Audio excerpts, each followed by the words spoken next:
Right now, we're starting off with some very warm conditions, at least compared to what we've been dealing with lately. Yesterday in the morning, we were down close to some records. We had teens and even 20s below zero, with the actual temperature felt like the 30s and 40s whenever that wind picked up. And now we're starting off 30 to nearly 50 degrees warmer than yesterday. Quite the insane swing. And while it still feels chilly out there, it is a whole lot better than yesterday, where that air just stings.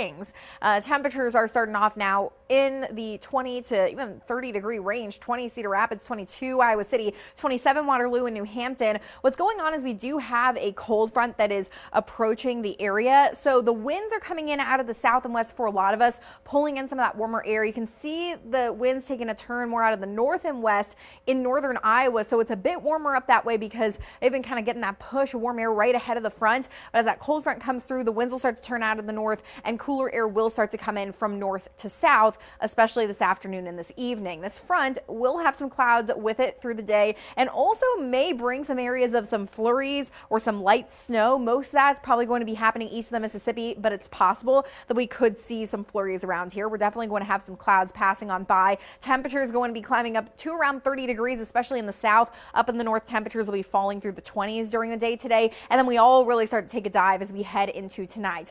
With that front, we are going to have gusty winds at times today, which will make it feel colder than the actual temperature. Not going to be nearly as extreme as what we've been dealing with. Don't anticipate any wind chill advisories to be issued over the next 2 days, but we are going to have wind chills in the teens today. Those chills start to really go down as we head into tonight and the temperatures drop off, and we'll have teens below zero tomorrow morning in terms of what it feels like, and then it stays cold as we head through the day on Friday. So we're starting off with the winds out of the south and west. They turn in out of the north later today. Could have a few of those flurries around. It stays gusty with those winds tonight, but the winds will back off tomorrow as high pressure moves right in overhead, which will lead to the cold day with plenty of sunshine at least, but it's going to be cold tomorrow. As we head into the weekend, though, quickly that high pressure system moves out and warmer air starts to move in. We get winds pick up out of the south and temperatures get sent up into the 20s for both Saturday and Sunday. We'll have a calm couple of days with temperatures continuing to warm up as we head into next week.